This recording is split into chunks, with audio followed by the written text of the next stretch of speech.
प्यारे विद्यार्थियों, नमस्कार। आज हम BSc part third physical chemistry unit third part A रासायनिक बलगतिकी एवं उत्प्रेरण का अध्ययन करेंगे। किसको कहेंगे हम रासायनिक बलगतिकी? तो रसायन विज्ञान की वह शाखा जिसके अंतर्गत विभिन्न अभिक्रियाओं के वेग और अभिक्रियाओं को प्रभावित करने वाले कारक, अभिक्रिया की क्रियाविधि का अध्ययन किया जाता है, रासायनिक बलगतिकी कहलाता है। रासायनिक बलगतिकी में बात आती है कि अभिक्रिया का वेग। तो अभिक्रिया का वेग के आधार पर हम अभिक्रियाओं को 3 भागों में बांट सकते हैं। तो ऐसी अभिक्रियाएं जो अत्यंत अल्प समय में पूरी हो जाती हैं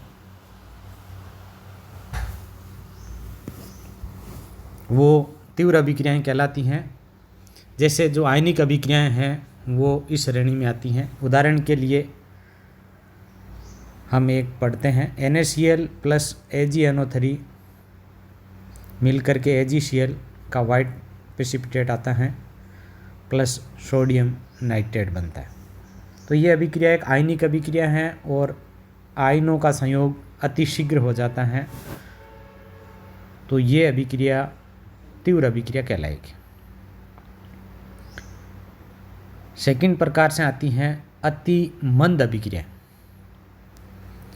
यानी वो अभिक्रियाएं जिनको पूरा होने में बहुत अधिक समय लगता है और अधिक समय लगता है, अतः ये अभिक्रियाएं भी इस रासायनिक बलगतिकी के अध्ययन के लिए उपयोगी नहीं है।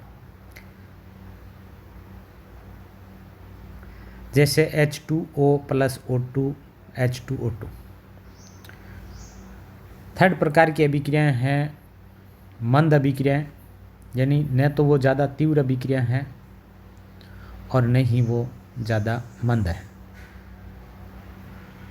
बीच की कैटेगरी की हैं मंद अभिक्रियाएं। तो वे अभिक्रियाएं जो पूर्ण होने में कुछ समय लेते हैं, ये समय मिनट, घंटा या ऐसा हो सकता है, सेकंड के कुछ हिस्से हो सकते हैं। जैसे HCl प्लस NaOH अम्ल और क्षार की अभिक्रिया, उदासीनीकरण अभिक्रिया, इसमें NaCl प्लस H2O बनता है। तो ये अभिक्रियाएं जो हैं वो रासायनिक बलगतिकी के लिए महत्वपूर्ण है। रासायनिक बलगतिकी में अभिक्रिया के वेग के बाद बात आती है। अभिक्रिया के वेग के प्रकार के आधार पर हमने पढ़ लिया। अब अभिक्रिया का वेग क्या है इसको पढ़ते हैं। जैसे ही अभिक्रिया संपन्न होती हैं, यदि हम अभिकारक या उत्पाद की सांद्रता और समय के बीच में ग्राफ खींचते हैं, तो आप ग्राफ देख रहे हैं कि समय के साथ साथ उत्पाद की सांद्रता बढ़ रही है और अभिकारक की सांद्रता समय के साथ साथ घट रही है। तो समय के साथ इस प्रकार इनकी सांद्रताओं में चेंज आ रहा है। तो इस चेंज के आधार से ही हम अभिक्रिया का वेग निकाल सकते हैं। तो इसको कहेंगे अभिक्रिया वेग। इकाई समय में किसी अभिक्रिया में अभिकारकों या उत्पादों की सांद्रता में हुआ परिवर्तन अभिक्रिया वेग कहलाता है।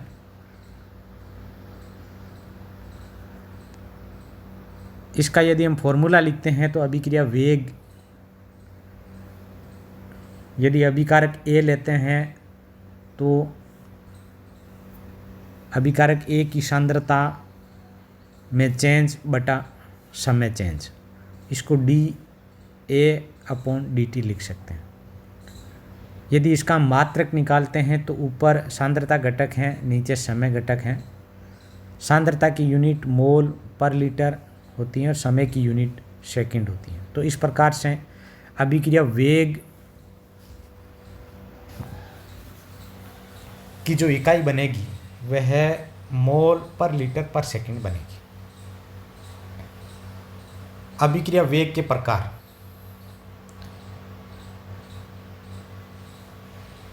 अभिक्रिया वेग जो हमने पढ़ा है वो दो प्रकार से हम लिख सकते हैं इसको, एक औसत वेग और दूसरा तात्कालिक या तात्क्षणिक वेग। औसत वेग पूरी अभिक्रिया के लिए लिखा जाता है, जबकि तात्क्षणिक वेग अभिक्रिया के एक क्षण विशेष के लिए लिखा जाता है। औसत वेग किसको कहेंगे? इकाई समय में किसी अभिक्रिया में अभिकारक या उत्पाद की सांद्रता में हुआ परिवर्तन औसत वेग कहलाता है। जैसे एक अभिक्रिया A कन्वर्ट इनटू B, तो अभिकारक A के हिसाब से औसत वेग लिखें तो dA/dt और सामने माइनस सिंबल लिखना है, क्योंकि A की सांद्रता समय के साथ में घटती है, जिससे अभिक्रिया वेग माइनस माइनस प्लस हो जाए। उत्पाद के हिसाब से अभिक्रिया का औसत वेग लिखते हैं तो dB/dt। यहाँ प्लस सिंबल लिख सकते हैं। B की सांद्रता में वृद्धि होती है, अतः ये ऑलरेडी प्लस रहेगा। सेकंड प्रकार का अभिक्रिया वेग है तात्कालिक या तात्क्षणिक वेग। किसी क्षण विशेष अभिकारक या उत्पाद का वेग तात्कालिक वेग कहलाता है। अब हम अभिक्रिया वेग को कैसे प्रदर्शित कर सकते हैं? ऊपर हमने जो वेग के लिए सूत्र लिखे हैं उसमें एक अभिकारक या एक उत्पाद लिखा है। यदि संतुलित अभिक्रिया समीकरण जो है उसके अंदर अभिकारक के अणु एक नहीं होकर एक से अधिक एवं उनकी संख्याएं भी एक नहीं होकर एक से अधिक हो, इसी प्रकार उत्पाद जो है वो भी एक से अधिक एवं उत्पाद अणुओं की संख्या भी एक से अधिक हो। तो इसके लिए अभिक्रिया वेग में, क्योंकि वेग चाहे अभिकारकों से निकाला जाए या उत्पादों से निकाला जाए, वेग सभी से बराबर होगा, तो इनके संतुलित रासायनिक अभिक्रिया समीकरण में अभिकारक या उत्पाद के स्टोइकियोमेट्रिक जो गुणांक है जो इनके सामने लिखे गए, उन गुणांकों का उनकी सांद्रता चेंज में भाग दे दिया जाता है। जैसे अभिकारक A के लिए औसत वेग निकाला जाए इस अभिक्रिया के लिए, अभिक्रिया यह है small a capital A plus small b capital B convert into small c capital C plus small d capital D। यहाँ पे जो स्मॉल लेटर्स हैं वो क्रमशः ABCD जो अभिकारक एवं उत्पाद के अणु हैं उनके गुणांक हैं। तो अभिक्रिया A के लिए औसत वेग आ जाएगा, माइनस सिंबल इसलिए है कि अभिक्रिया का वेग धनात्मक होता है और यहाँ पर अभिकारक की सांद्रता में परिवर्तन जो ऋणात्मक आया, इसलिए माइनस सिंबल लिखा है। तो -1/A, यहाँ पर A स्मॉल लेटर्स जो लिखा है वो अभिकारक A का स्टोइकियोमेट्रिक गुणांक है और dA/dt। इसी प्रकार से अभिकारक B के लिए लिखेंगे तो ऋणात्मक सिंबल रहेगा अभिकारकों के लिए और B का स्टोइकियोमेट्रिक गुणांक B, इसका भाग दिया जाएगा। इसी प्रकार C के लिए इसका स्टोइकियोमेट्रिक गुणांक C का भाग दिया जाएगा एवं इसी प्रकार D से यदि निकालते हैं अभिक्रिया वेग तो इसके स्टोइकियोमेट्रिक गुणांक स्मॉल d का भाग दिया जाएगा। इस प्रकार से जो अभिक्रिया वेग निकाले गए हैं वो सभी अभिक्रिया वेग आपस में बराबर होते हैं। इस को समझने के लिए एक उदाहरण दिया गया है, आप इस उदाहरण को देख सकते हैं। इसमें N2 +3H2 converting to 2NH3। इसका मतलब N2 गैस का एक अणु है, H2 गैस अभिकारक जो है उसके 3 अणु हैं। तो यदि N2 से निकाला जाए तो 1 का भाग लगेगा, H2 के अकॉर्डिंग यदि हम वेग निकालेंगे तो 3 का भाग लगेगा।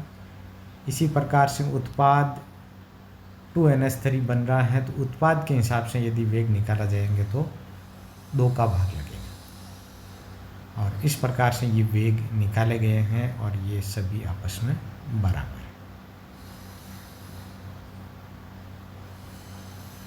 ये यहाँ पे जो एक इसी प्रकार अमोनिया के बनने की दर ये दी हुई है, तो विघटन की दर क्या होगी? तो अमोनिया के बनने की दर 1/2 और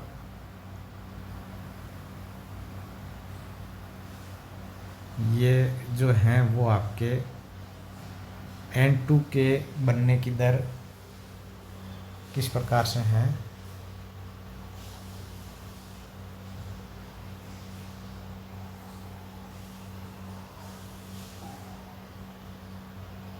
अभिक्रिया वेग को प्रभावित करने वाले कारक।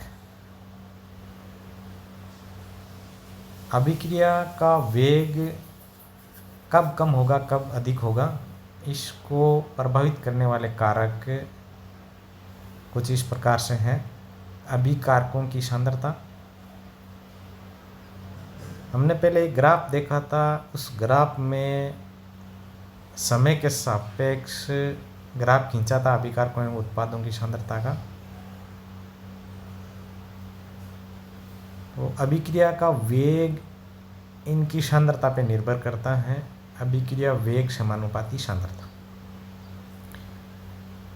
ये सभी अभिक्रियाओं के लिए है, लेकिन शून्य कोटि जो अभिक्रिया है उसमें अभिक्रिया का वेग सांद्रता पर निर्भर नहीं करता। सेकंड प्रकार से अभिक्रिया वेग को प्रभावित करने वाले कारक हैं ठोस अभिकारकों का पृष्ठीय क्षेत्रफल।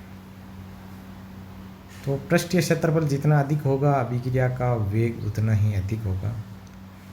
यही कारण है कि हम जब अभिक्रिया करवाते हैं तो उत्प्रेरक या अभिकारक जो भी काम में लिया जाता है उसके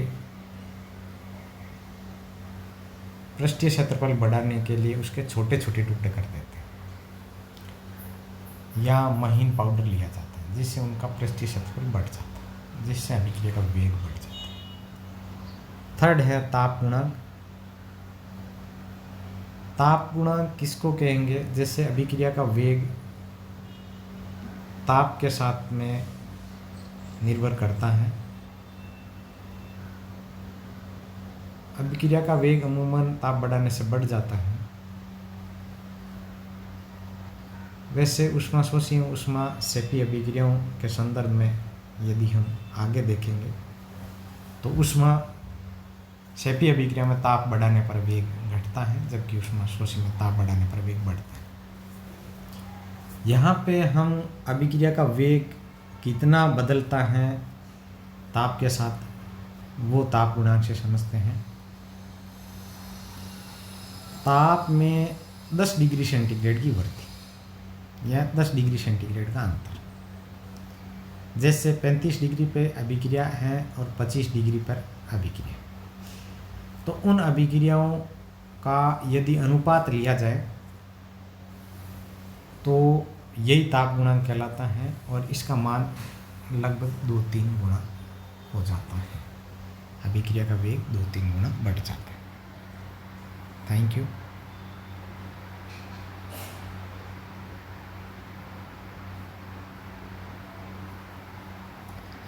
तो आज हमने रासायनिक अभिक्रिया की रासायनिक बल गति के बारे में पढ़ा। आपको मैंने ये 3 जो PDF के नोट्स हैं उनको आपके साथ साझा किया, कुछ समझाया। तो यहाँ पे जो कुछ प्रश्न बन सकते हैं, आप इसे असाइनमेंट के